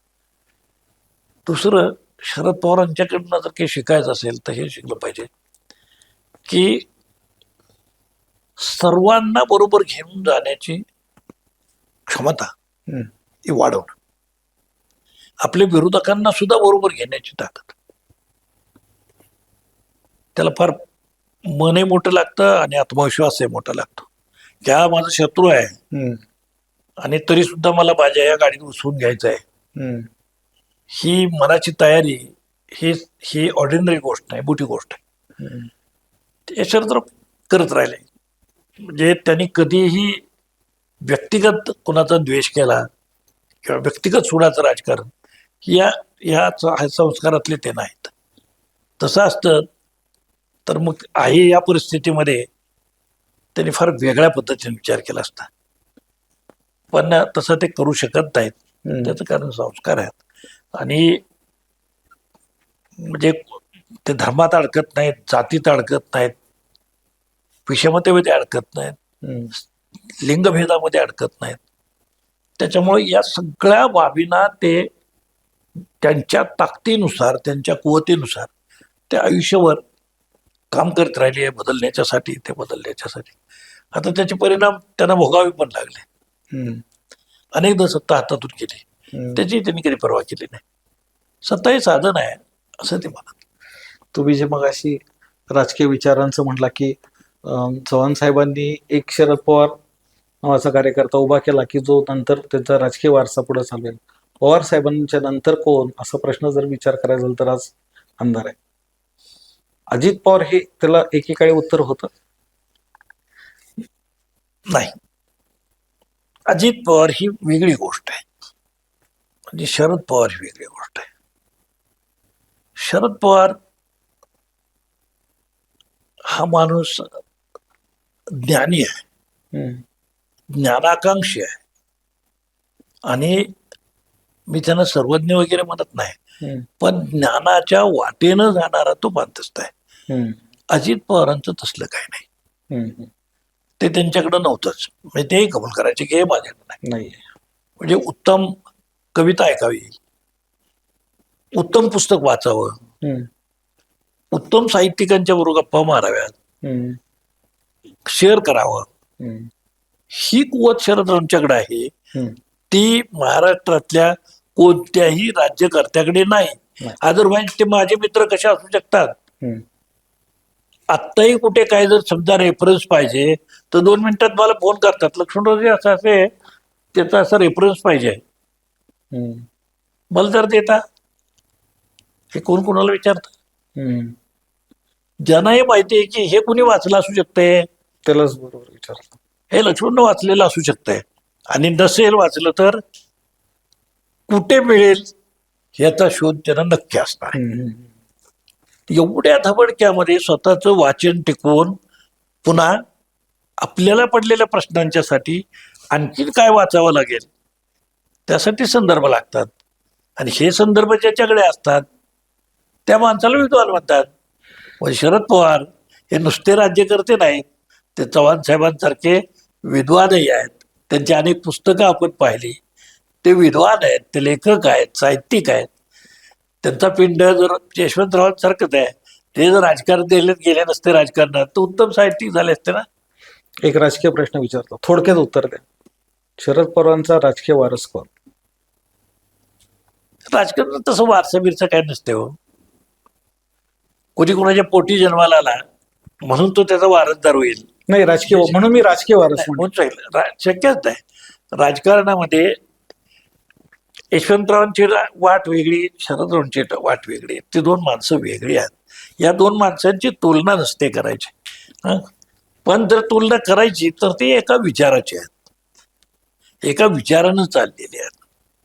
व्यवहार दोघांचा वेगवेगळा राहिला. शरदरावांचा काळ वेगळा, चव्हाण साहेबांचा काळ वेगळा. चव्हाण साहेबांच्या काळामध्ये सभ्यता, सुसंस्कृतपणा याला खूप किंमत होती. शरदरावांच्या काळामध्ये टगेगिरीला किंमत आली, पैसेवाल्यांना किंमत आली. जर त्यांनी राजकारणामध्ये चव्हाण साहेबांसारखं करायचं ठरवलं असतं तर त्यांना बारामतीत केव्हाच माघारी जावं लागलं असतं. त्या स्पर्धेत टिकून राहण्यासाठी ते जे करायला लागतं ते शरदरावांनी केलं. तेव्हा त्यांना पर्याय दुसरा कोणीतरी पर्याय नाही म्हणत मी, वारस, राजकीय वारस अर्थानं, विचाराचा किंवा राजकीय वारस या अर्थाने. अहो, राजकारणात विचारच राहिले नाही ना. हम्म. कुणाकडे विचार आहे? कम्युनिस्ट सोडले तर बाकी सगळ्यांच्याकडे विचारच नाही आहे. आरएसएसकडे काय विचार आहे? त्याने आपल्या विचाराचं ठेवलं काय? बीजेपीकडे कोणता विचार आहे? काँग्रेसकडे कोणता विचार आहे? तिथे राहुल गांधी, प्रियंका, सोनिया हे 3 माणसं ही झगडत आहेत विचारासाठी. हम्म. बाकीचं कोण आहे? कुठल्याही पक्षाला आयडिओलॉजी नाही. त्यामुळे इधर से उधर गया, उधर से उधर गया, उधर से उधर गया, बस हे पळापळा जे चाललेले आहेत त्या केवळ, म्हणून सांगितलं की ज्या वेळी राजकारणातला विचार संपतो तेव्हा राजकारणामध्ये अराजक निर्माण होतं. आज आपली परिस्थिती अराजकाची आहे, कारण विचार कुठेही शिल्लक राहिला नाही. एक सेकंड लास्ट प्रश्न, थोडासा प्रश्न खाजगी आहे पण लोकांना ऐकायचं आहे तुमच्याकडून. तुमच्यावरती मध्यंतरी एक आरोप झाला. या आरोपामुळं तुमच्यावरती, तुमच्या सार्वजनिक जीवनावरती मोठ्या प्रमाणात टीका झाली. ज्या चळवळीच्या चौकटीमध्ये तुम्ही वाढलात आणि त्या चौकटीतून तुमच्यावर झालेल्या आरोपाकडं तुम्ही कसं पाहता? खरं म्हणजे मला एकदा ठार मारण्याचा प्रयत्न झाला, पण तो माझ्या गोरगरीब माणसांच्या आशीर्वादाने मी त्यातून बाहेर पडलो. मी 21 दिवस व्हेंटिलेटरवर होतो. बर. एवढा मोठा अपघात म्हणजे मी मरता वाचलो. ते वाचल्यानंतर मी हे संबंध धम्मक्रांती आणि या सगळ्या गोष्टी केलेल्या आहेत. हम्म. आणि मला माझ्यावरती मारेकरी घालून मला फिजिकली मारणं हम्म. हे बामणांचा बाप आला ना तरी त्यांना शक्य नाही. हम्म. कारण जो कोणी करेल ना त्याचा वंश सुद्धा शिल्लक नाही ठेवणार आमचे लोक. हम्म. म्हणजे आम्ही आधी क्रिमिनल आहोत. आम्ही कितीही आता सभ्य बोलत असलो तर आम्हाला त्या वाटेनं जायचं ठरवलं आम्ही तर मी त्या वाटेनं मी जाऊ शकतो. त्यांना माहिती आहे. तेव्हा तसं मारता येत नाही. अपघात करून मारायचा प्रयत्न केला त्यात मेलो नाही. दुसरा अपघात करायचा प्रयत्न केला त्याच्यामध्ये मी आणि माझा मुलगा दोघे होतो. हम्म. आणि हॉस्पिटललाच निघालो होतो पुण्याच्या. त्या पुण्याच्या याचं जे हॉस्पिटल आहे आपलं दोन मोठे हॉस्पिटल आहेत ना एकमेकाच्या रुबी. हम्म. तर रुबीकडे जायचा जो पूल आहे त्या पुलावरती आमची गाडी होती आणि पाठीमागं अशोक चक्र होतं गाडीला. हम्म. एक मोटरसायकलवर पोरग तुमच्या वयाचं हम्म. त्या आनंदाने आडवी गाडी मारली हम्म. आणि आमच्या गाडीच्या पुढे उभा केली गाडी. त्याने थांबला मी. त्यानं बघितलं मला आणि तो रडायलाच लागला. हम्म. म्हणलं अरे काय झालं ते तरी सांग. उतरा खाली म्हटलं. आणि बघितलं चारही चाकाची नट सोडली. पूर्णपणे म्हणजे आणखीन एक 10-15 मिनिटं गेली असती तर एक मोठा ऍक्सिडेंट. एका वेळेला चारही चाकाची. चारही चाकाचे. त्याच्यामुळे मी आणि भाई दोघे होतो. गाडी थांबवली तातडीनं. त्याचे आभार मानले. तो म्हणाला मला अशोक चक्र बघितलं मी आणि गाडीच्या चाकाशिवाय बोलवत आहेत म्हटल्यावरती हम्म. मी जरा नीट बघितली तर चाकाची नटच तर काही निघाली नाही. हम्म. त्यामुळे माणूस का आपल्याला येत 100% आपला माणूस आहे म्हणून म्हणजे मी आडवी गाडी मारली तर तुम्ही होतात. मग ते यांना कंपनीला कळवलं. कंपनीचे लोक आले आणि त्यांनी मला सांगितलं की आपण होऊन निघणं हे अशक्यप्राय गोष्ट आहे. हम्म. एखादा नट निघू शकतो पण सगळे नट काढून ठेवलेले आहेत आणि तुम्ही इतकं अंतर गेल्यानंतर तुम्ही अपघात होईल हे पूर्वनियोजित आहे. हम्म. हे 2 वेळा मला ठार मारण्याचा प्रयत्न झाला ना. हम्म. त्यात मी जात नाही म्हटल्यावरती सगळ्यात सोपं काय होतं. बायका अंगावर घालणं सगळ्यात सोपं होतं. हम्म. बरं ती मला जर आधी कळलं असतं हम्म. मी त्याची पण व्यवस्था केली असती. हम्म. बोललो असतो त्या सगळ्यांच्या बरोबर काय प्रॉब्लेम असतील तर. हम्म. पण असे काय प्रॉब्लेम नव्हतेच. प्रॉब्लेम राजकारणात होते. हम्म. मी लिहिलं ना किटाळ नावाचं पुस्तक आहे. हम्म. मी डिटेल सगळं लिहिलेलं आहे किटाळमध्ये. हे का झालं, कुणी केलं, का केलं. हम्म. कोर्टाने इतकी फजिती केली आहे सगळ्या त्या बायकांची. हम्म.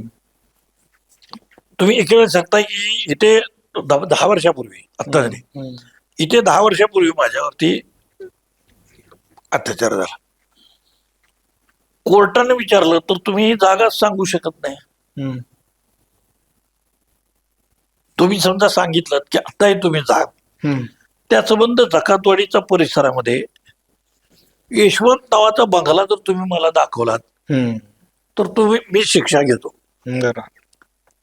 कोर्टानं असं विचारलं काय तुम्ही करताय, तुम्हाला काय अक्कल नावाची गोष्ट आहे की नाही. हम्म. तुम्ही हा बंगला आहे इथे सांगताय, पोलीस रिपोर्ट मध्ये हा बंगलाच तिथं अस्तित्वातच नाही. कुठल्या बंगल्याबद्दल तुम्ही बोलताय. जीवन सरांचं नुकतंच लग्न झालं होतं. जीवन सरांचा कुठे बंगलाच नाही.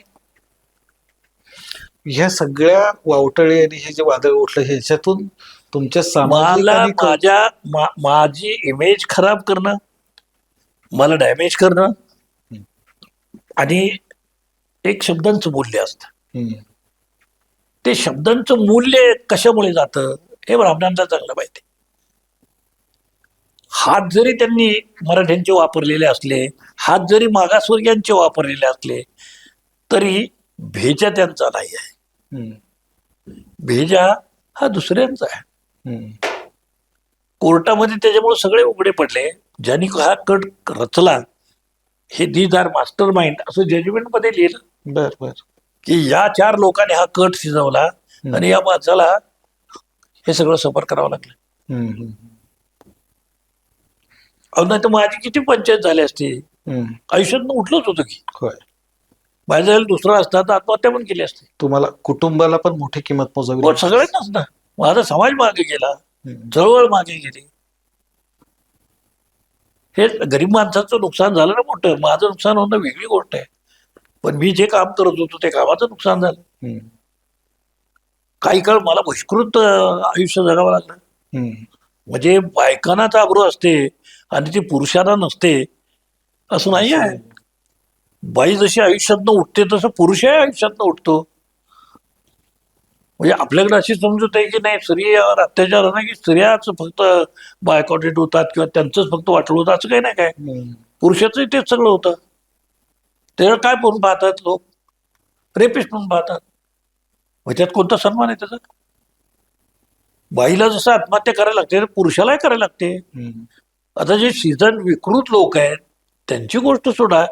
दारुड्या जसा असतो तसा एखादा माणूस विकृत असतो. हम्म. पण ती जर गोष्ट सोडली तर सर्वसामान्य पुरुष हे असल्या भानगडीत नाही पडत आहे, पडूही शकत नाही. कारण त्याच्यासाठी जे लागतं ते धैर्य त्याच्याकडे कुठून असणार आहे? हम्म. आता हे सगळं मागे वळून आता मी पाहतो तेव्हा मला असं वाटतं काय मी विसरलो, लोक विसरले, हम्म. माझे मी कामाला लागलो. वयाचाही प्रश्न होता, वय वाढलं, पण मी थांबलो नाही. हम्म. मी त्याही वेळी थांबलो नाही. त्यांनी हल्ला, मला हे कळत होतं की त्यांनी माझ्यावर हल्ला केलेला आहे हम्म. हम्म. आणि डिफेन्सची व्यवस्था किंवा डिफेन्स करायला हम्म. मला वेळच मिळाला नाही. म्हणजे डिफेन्स घ्यायला पाहिजे तुम्हाला न्यायालयातच घ्यावा लागला. हम्म. बाहेर मी डिफेन्सच करू शकत नव्हतो कारण मीच आतमध्ये असल्यामुळं बाहेर चळवळी कोण करणार? कोण करणार? आणि मी एकमेव माणूस असेल की ज्याच्यासाठी लोकांनी मोर्चे काढले. हम्म. हे या माणसाचं असूच शकत नाही. म्हणजे वर्षा देशपांडेंनी इथल्या मोर्चाचं नेतृत्व केलं. तिने सांगितलं की नो, आम्ही यांच्याबरोबर 10-15 वर्ष ऐन तरुणपणामध्ये कामं केलेली आहेत. हा माणूस या रस्त्याने जाणारा नाहीच आहे. तुम्ही काय सांगताय? बरं आज केलाय काल केलाय असं म्हणताय का? नाही, 10 वर्षापूर्वी केलाय, 8 वर्षापूर्वी केलाय.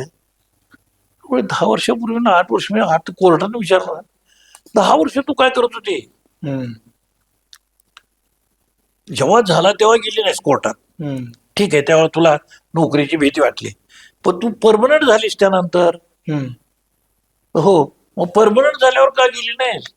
त्यानंतर अत्याचार चालूच होता ना. हम्म. काय उत्तर आहे? काय उत्तर आहे? कोर्ट इतकं संतापलं शेवटी त्या बायकांवर की कोर्टाने लिहिलेलं आहे की केवळ या बायका अडाणी आहेत, हम्म. अज्ञानी आहेत आणि त्याचा कुणीतरी गैरवापर केलेला आहे. हे लक्षात घेऊन मी यांच्याकडे बघताना कळणं घेते आहे. अदरवाईज मला यांना शिक्षा करायला पाहिजे. हम्म. हे जजमेंट मध्ये लिहिलेलं आहे. आणि सगळं जजमेंट मी किटाळमध्ये छापलंय. हम्म. कोर्टाने असं म्हटलंय की मी या सगळ्या बायकांना शिक्षा केली पाहिजे या मताला मी आलेली आहे. हम्म. पण ते मी शिक्षा देत नाही याच्यासाठी की या सगळ्या अडाणी आहेत, अज्ञानी आहेत आणि यांचा कुणीतरी गैरवापर केलेला आहे. म्हणून फक्त मी यांना शिक्षा देत नाही, अदरवाईज शिक्षा केली. आणि माझं तेव्हापासून असं मत झालेलं आहे की स्त्रियांनी त्या कायद्याचा इतका गैरवापर केलेला आहे. हम्म. म्हणजे रेपच्या कायद्याचा असेल, विनयभंगाचा तर प्रचंड आहे. हम्म. काहीच करायला लागत नाही विनयभंगामध्ये. हम्म. म्हणजे पुरुष इतके संकटात आहेत, कायदे करणारे इतके मूर्ख आहेत की तुम्ही बॅलन्स नको करायला.